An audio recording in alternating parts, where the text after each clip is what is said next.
Good morning. We're in 27 of Genesis. Guys, we're in 27 verse 36. Trying to finish up this chapter. And he said, it is not the rightly named, is not he rightly named Jacob? He took away my birthright, and behold, now he hath taken away my blessing. And he said, hast thou not reserved a blessing for me?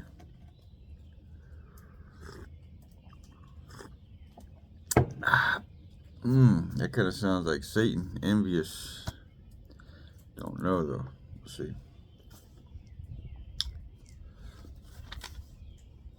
And 37. 27:37. And Isaac answered and said unto Esau, behold, I have made him thy lord, and all his brethren have I given to him for servants, and with corn and wine have I sustained him. And what shall I do now unto thee, my son?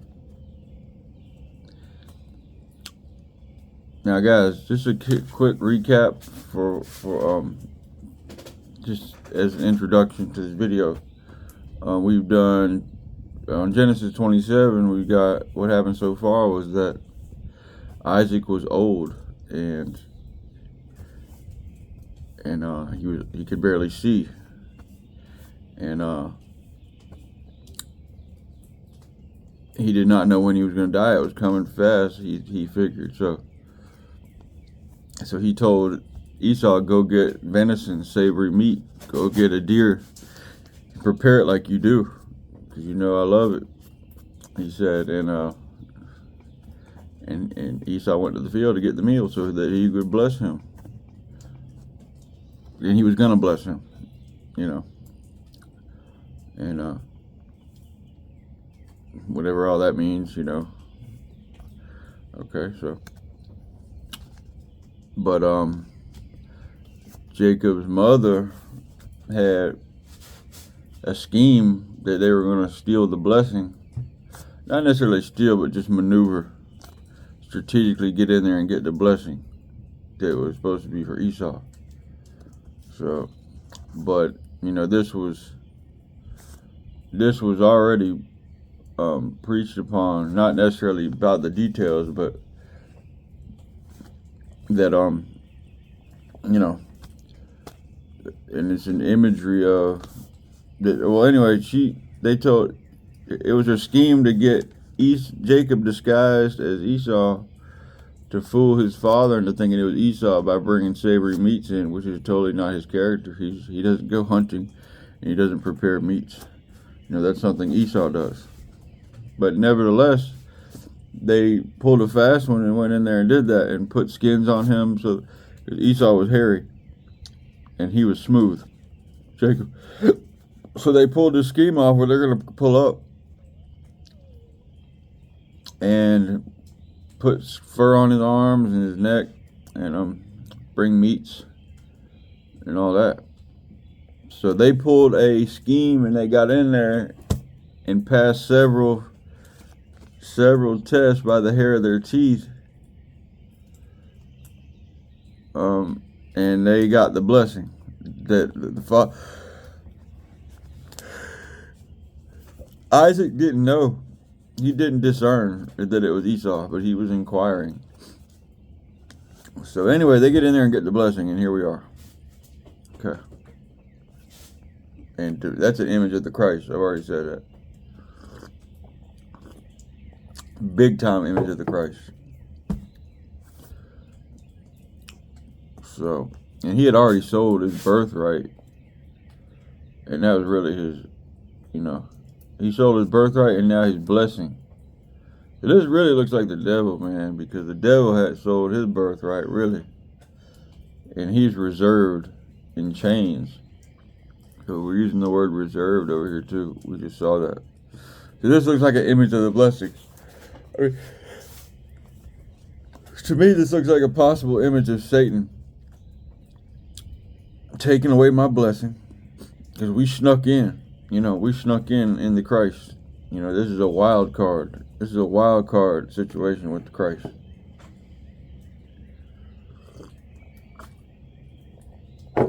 So, yeah, so let's push on. We're trying to finish this chapter. So, had thou but one blessing? Yeah.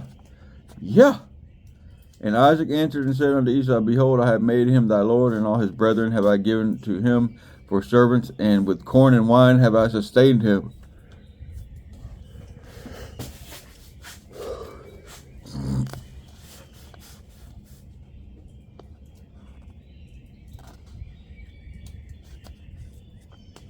And by the way, for the Christian world, I want to express my condolences for the Pope passing.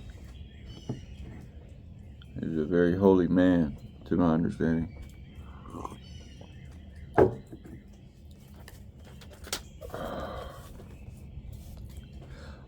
And it came to pass when Rachel had borne Joseph. Nope. Okay. And with corn and wine have I sustained. And Esau said unto his father, Hast thou but one blessing, my father? Bless me even also, O my father. And Esau lifted up his voice and wept. Okay, yeah, there is but one blessing. It's the Christ. Hast thou but one blessing? Yeah, sorry. I mean, there's other stuff, but you don't want it, trust me. Okay, so yeah, there's but one blessing, and that's the Christ. That's right. It is but one blessing. He can only, yeah.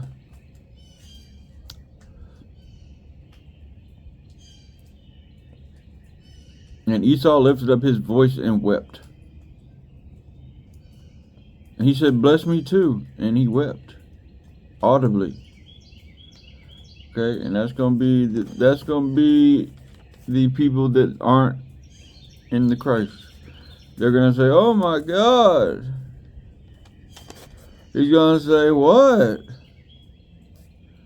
And they're gonna say, Please, we didn't know. We didn't know it was this serious. Yeah, I know. It shows. And he will laugh at their calamity, it says. Ouch. Yeah. Okay, now Isaac, his father, answered and said unto him, Behold, thy dwelling shall be the fatness of the earth, preach, and of the dew of heaven from above.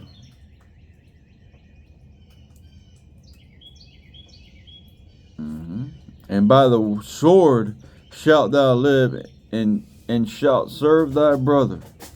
And it shall come to pass when thou shalt have the dominion, that thou shalt break his yoke from off thy neck.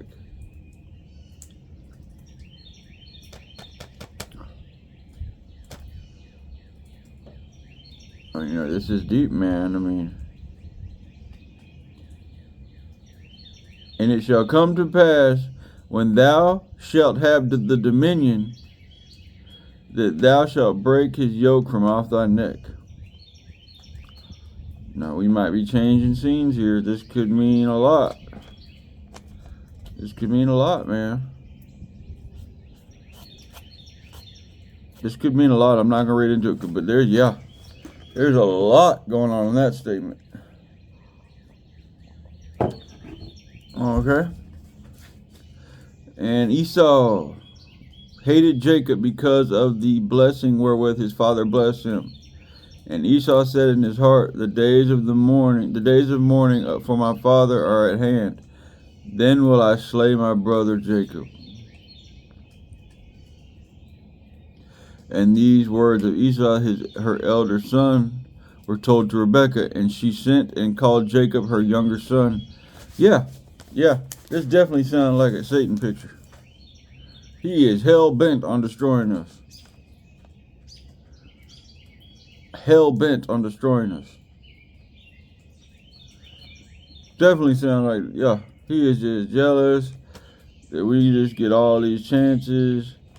It's just, it's just, he doesn't know anything. He doesn't know everything. Just another once saved, always saved person in denial, thinking he knows what's going on. He's going to get something done or something. Just another fuel on the fire, another log. He's the father of logs on fire. Yep. Preach. Throw him on the fire. He's the father of burning fuel. He's leading the way to captivity. He's the leading way, the first chain gang soldier.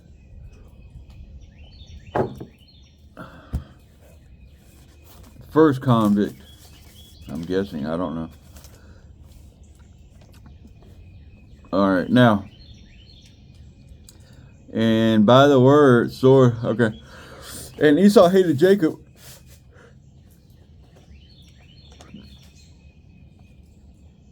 because of the blessing. Okay.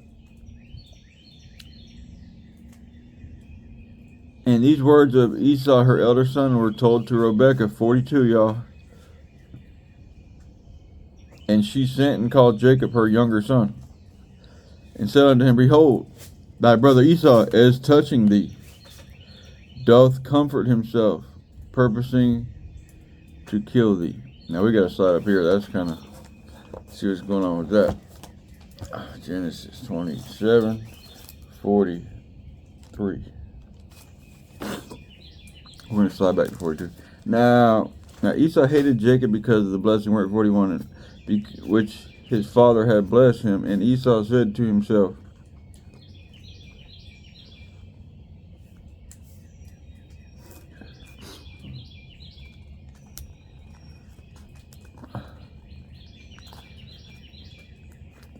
the days of mourning for my father are approaching. Then I will kill my brother Jacob. But the words of Esau, her older son, were told to Rebekah. So she sent and called Jacob, her younger son, and said to him, Behold, your brother Esau comforts himself about you, comforts himself about you by planning to kill you. Now therefore, my son, obey my voice, arise, flee to Laban, my brother in Haran, and stay with him a while until your brother's fury turns away. Until your brother's anger turns away from you, and he forgets what you have done to him. Then I will send and bring you from there. Why should I be bereft of you both in one day?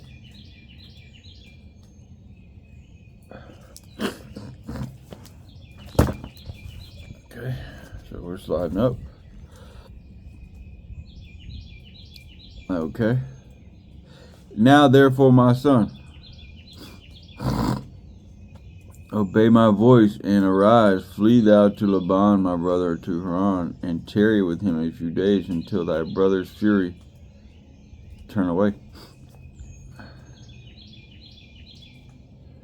There's some imagery, there's something going on there, I'm going to leave it alone. Until thy brother's angers turn away from thee. This is a Christ picture, it looks like. This almost looks like virtue, be in the Christ for a while, walk the walk for a while, let the anger calm down from God. I say by virtue, y'all, that's when you're doing it for a while. You've been not sinning for a while. You're putting in virtue. Let the fury subside, calm down a little, let the Lord calm down from against you, by being good in virtue. Virtue means you've been doing it. Yeah. Virtue is time put in. Virtue is faithfulness. That means you've been clean for a while. It's not just something you're talking about. It's something you've done. It's finished. So let the virtue of your separation calm your brother's fury down. So that just goes to show, and also the time heals stuff, with the Christ and everything. Yeah, there's a lot going on there. I'm not going to read too much into it, but yeah.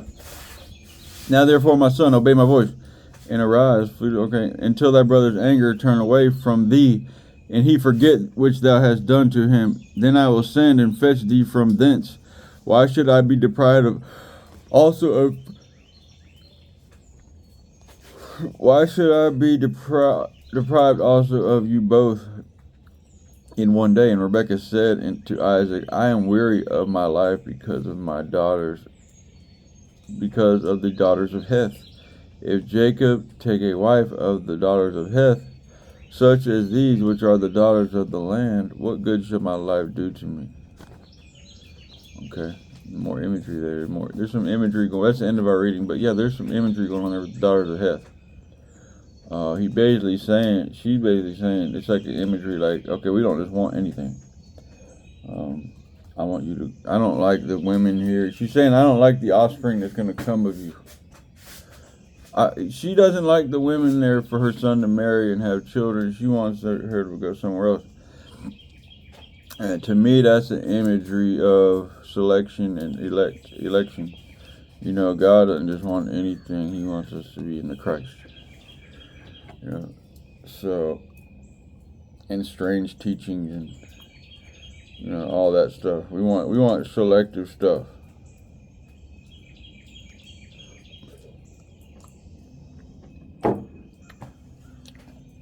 All right, so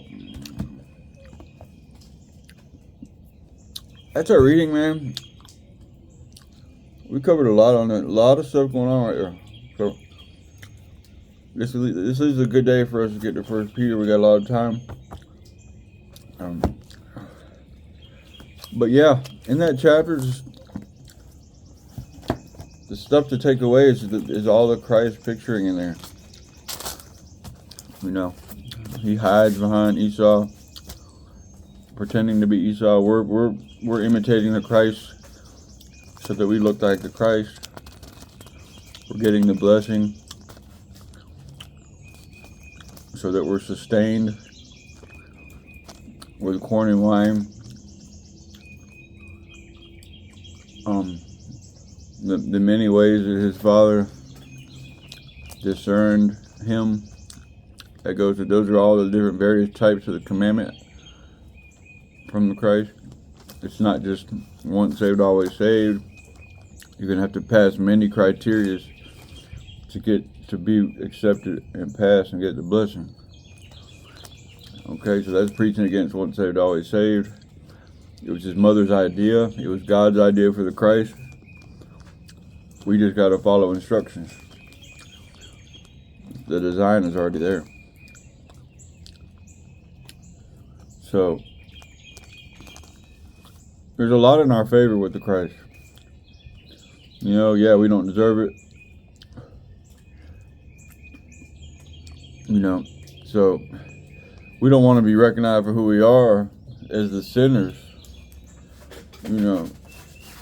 After we go into the Christ, yeah, we have to admit we're sinners, that we need the Christ. I say us, most people, I know I do. So there's a lot going on right here. I want to make sure we get the main points. Okay, so he gets the blessing. It's a lot going on right here. Well, you might say, why did they go through all that just for a blessing? It's not really about that so much as it is. I mean, it is, man, but we did good. We read it, so. And those are the points. It's a Christ picture. That's the point of what it is. It's a Christ picture. That's why all this took place, was for the Christ picture. Don't criticize God's writing and why things are, because that's all this is. This is God's writing. Sooner or later, you have to realize that, the truth is external to you. It doesn't have to be something that you approve of or something like that. because you can't stop thunderstorms from coming and hurricanes, but guess what? They come. So your approval of what makes valid sense to be a religious writing or does not mean anything in reality. But that's the way people, there's a lot of that going on in the world, that if it doesn't fit what they think it ought to be, then they just deny it. These people are in for a rude awakening. Okay, this is the way God wrote it. Doesn't have to make sense. This is a God of God. You know, this is God of gods. This is the one. So, truth is external to you. You can internalize it. That'd be in your best interest, but truth is external to you. The tide is going to come in and out, whether you like it or not. Okay? You can get out of the way, make adjustments, but this truth is external to you. Whatever doesn't fit your ideology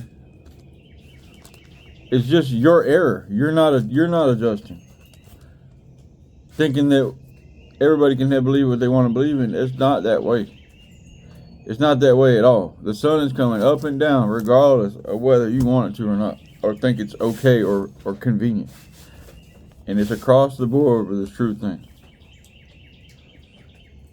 Any other lines of thinking is in denial. So just, yeah, there's different religions. Yeah, there's different religions with different ideologies. But at some point you got to say one of these things is right. Or just different aspects of the same thing. It's not just, it's not just, okay, everybody has a different outcome. No. It's the same thing across the board. It's not going to be, oh, well, different religions have different outcomes and different God. No. They'll get judged according to what they know. So you can take me down, turn me off, spam block me, but I'm just going to tell you all this straight. There's one outcome across the board. We're all breathing the same air.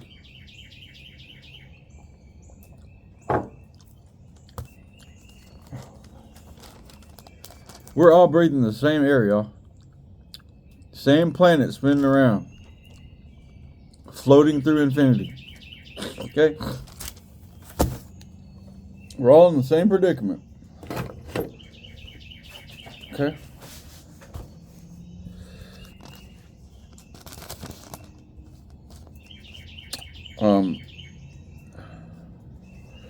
Shall we go to Pierce Peter, where was that?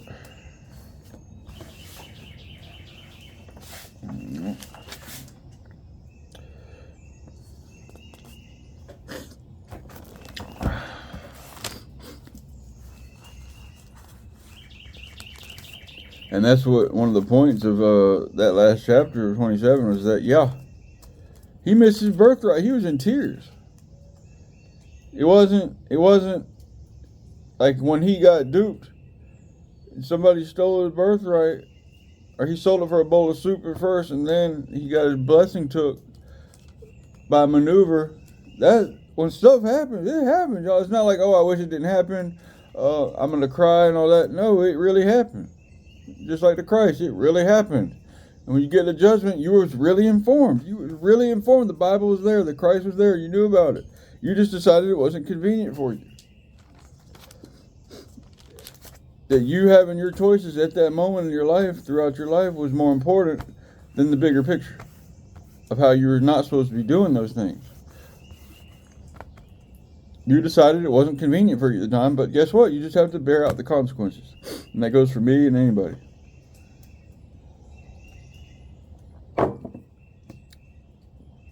Okay. Now, we're going to slide right here, too.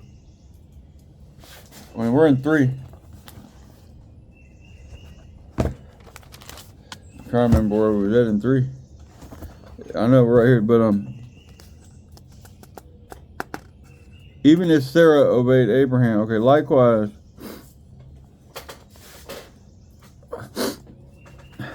verse 7, I think, likewise, ye husbands, Dwell with them according to knowledge,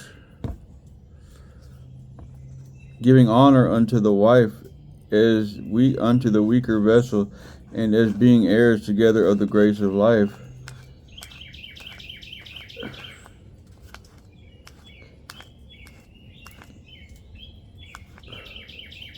Okay, that your prayers be not hindered. This goes along with what I was saying the other day. I said, don't go out here and start praying and doing good deeds and all that when you're not doing the right thing. You're in other areas, you're messing up.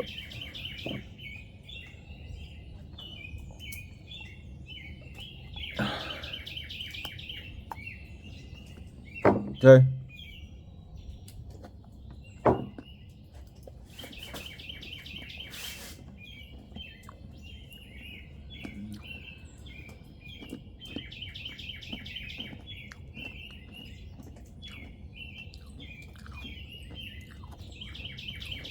Finally, verse 8, 1 Peter 3:8.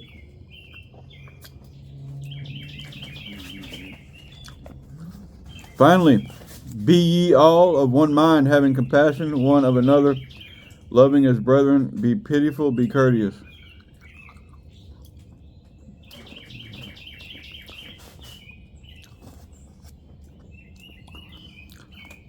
That's what I'm trying to tell you guys. Be of one mind of the scripture.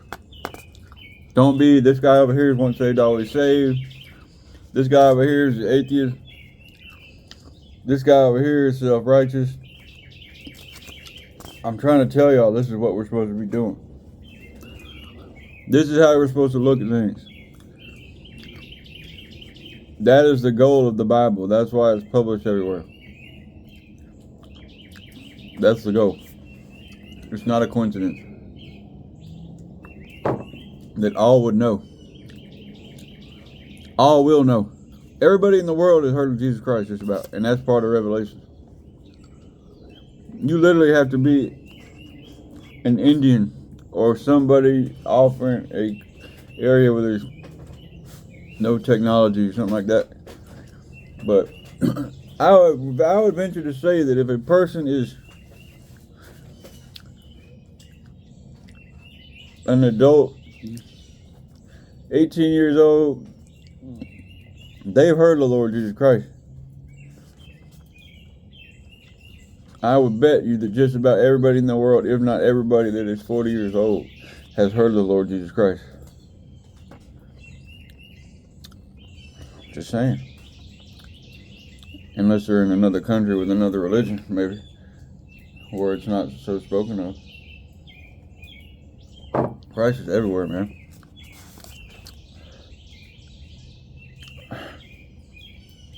You got Hindu Christians, you got all kind of Christians, all in all countries. So, all right, now.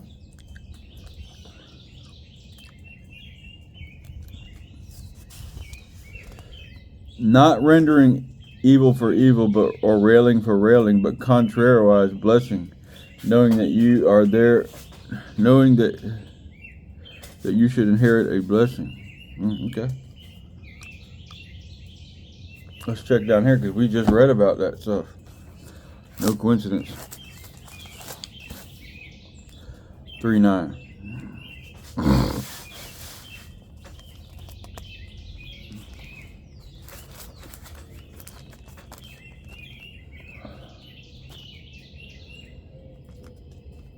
Suffering for righteousness' sake. Finally, all of you have unity of mind, sympathy, brotherly love, a tender heart, a humble mind. Do not repay evil for evil or reviling for reviling, but on the contrary, bless, for to this you were called, that you may obtain a blessing. For whoever desires to love life and see good days, let him keep his tongue from evil and his lips from speaking deceit. Okay, let's see.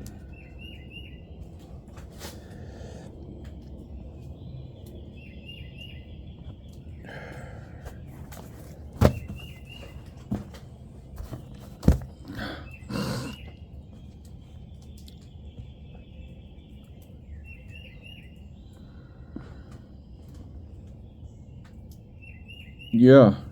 Okay.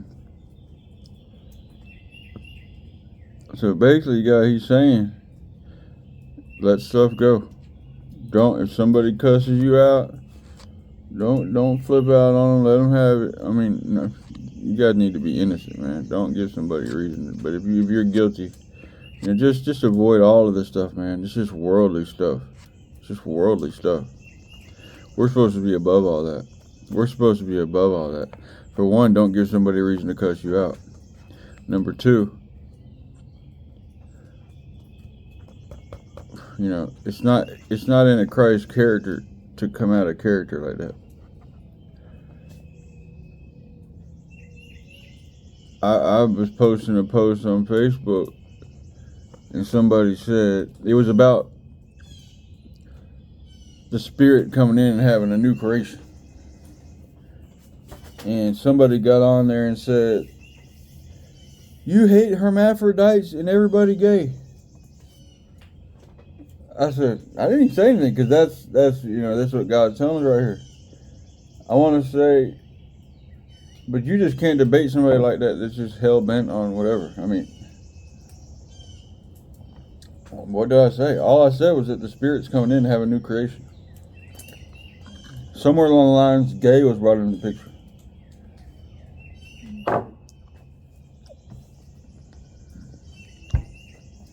So, I don't know where that came from. So, I'm not going to indulge in that conversation.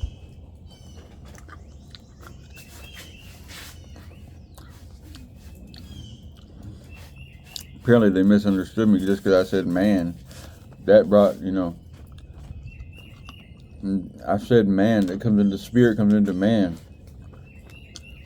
That means humans. I don't mean man or gay people. I don't know where that came from, but some people are hyper gender sensitive. Obviously, hyper gender sensitive. Ooh. Okay. I guess they were hyper gender sensitive. Don't say man or anything. I should have said human. Okay.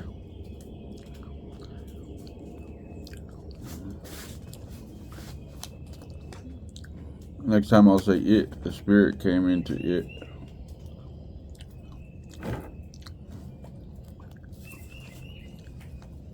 Alright, now. Forgive me, I didn't mean that. Alright.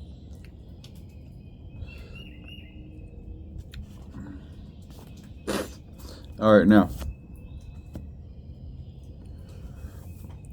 For he that will love life and see good days, let him refrain his tongue from evil and his lips that they may speak no guile. That was my last. I should have not said that. Golly, I got work to do. For he that love life and see good days, let him refrain his tongue from evil, and his lips that they speak no guile. Be holy in all manner your speech. He's just saying, be holy. Let him eschew evil. But we're doing this for our blessing, y'all. I mean, that's not the only reason, but yeah, well, that's why we do this. We want the blessing. We want the Christ. Many things will take you off the Christ.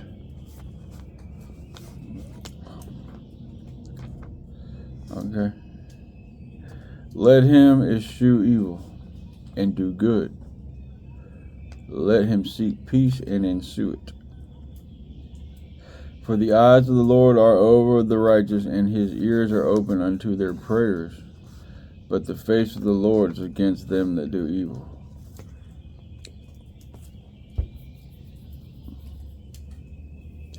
And his ears are open unto their prayers.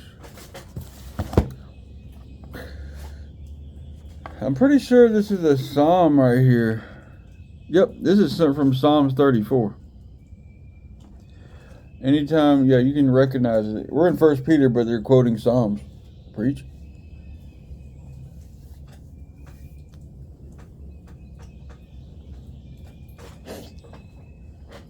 And Psalms is basically just like basic facts, theology, and ideology. In Psalms, you're either going to get prophecy or just straight wisdom. You can't go wrong in Psalms. It's either talking about things that happened or are going to happen, or it's talking about God's character, or just plain wisdom. That's why it's in there. These are straight facts. There's no misleading things in Psalms. It's either talking about God's anger, His fury, His blessing, His love, or where we're supposed to look at Him. So Psalms is a pretty mature read. You gotta really be open to what God's telling you in Psalms, because it's just facts. That's why they quote it in the New Testament. Whoever desires to love life and see good days is dead. Psalms is dead on theology. Okay, that's why we're quoting Psalms in 1 Peter. Psalms is dead on theology. That's what we do here at this channel. We're dead on. We are dead on at this channel. We're speaking facts, preaching. Okay?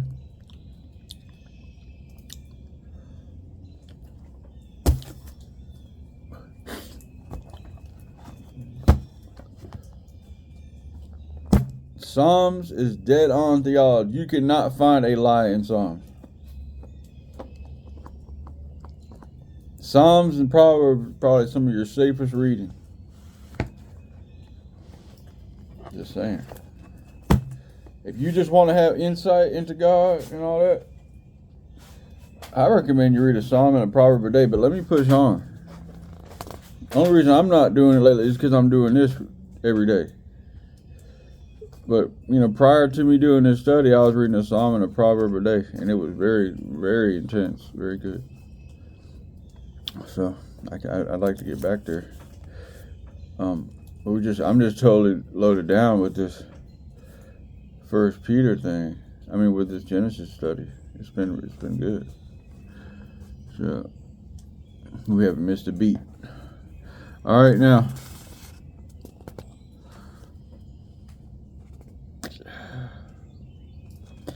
And he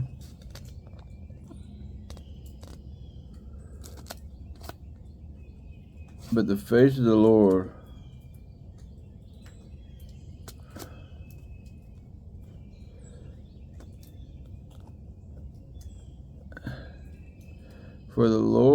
the eyes of the Lord are over the righteous, and the ears are opened unto their prayers. But the face of the Lord is against them that do evil.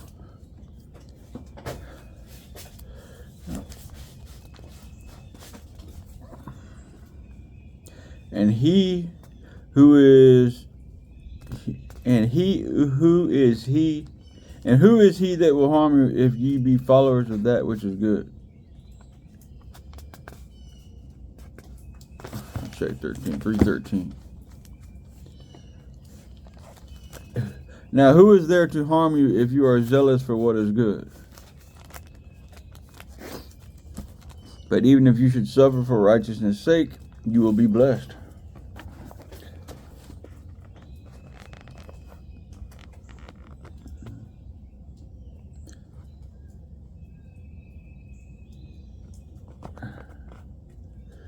Happy are you, and be not afraid of their terror, neither be troubled.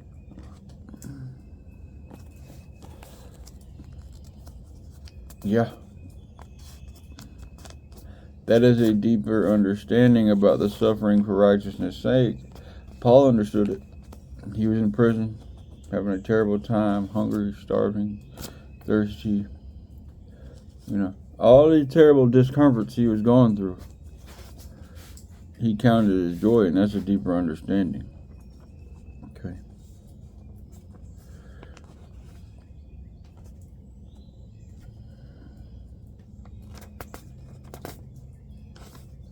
Alright guys, I'm thinking about cutting it short today. I just feel like I don't have I mean, I have the time and energy. I just don't feel like I'm giving you the max potential here. I'm going to keep going for a minute. All right.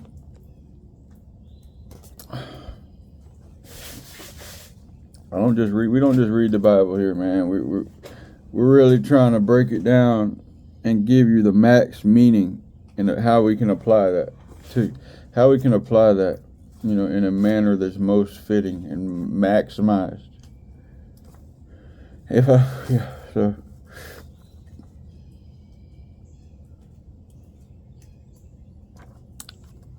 For righteousness' sake. And that was the Christ, man. He suffered for righteousness' sake too. But that's what we need to be doing, man. Is suffering for righteousness' sake. It's not just about you not being able to have your way. With whatever you're doing, your addiction and all that. It's not about you and you not having your drugs or whatever it is that you need to get rid of or start doing, or your pridefulness or whatever. And like I said, everybody doesn't have issues. Everybody's not a sinner, I don't think. Even Christ said that he came to save the sinners. That's why he had a lot of. So, yeah. Prostitutes and tax collectors and deceivers. So,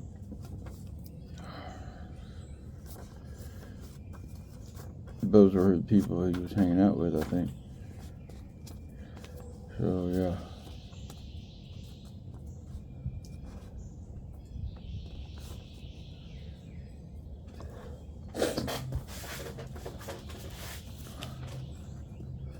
So there's the eyes of the Lord are over the righteous.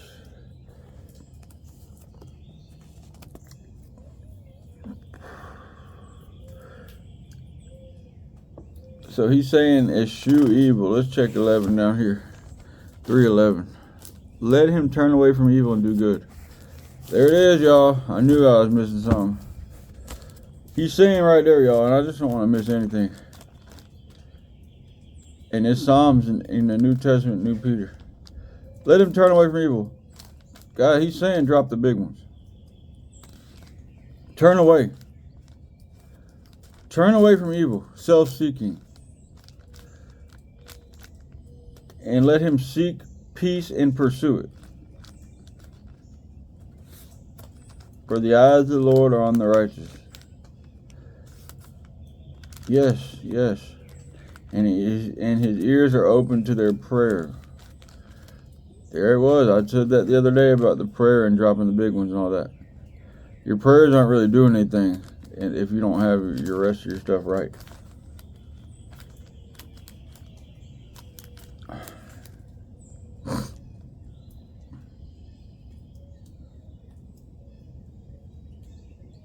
But the face of the Lord is against those who do evil. That was me. That was me.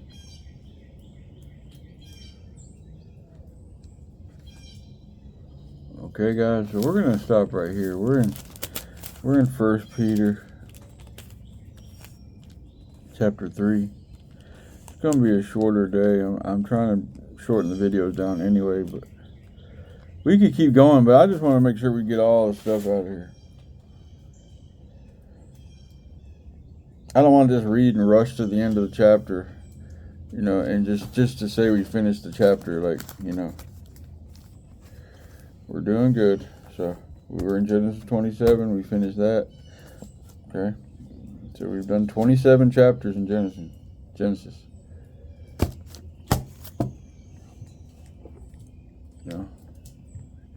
So I seriously doubt anybody has actually watched a whole video in the world. Maybe there's somebody out there. I would almost bet anything that no one has watched all the videos. So if no one else enjoys them, I enjoy them.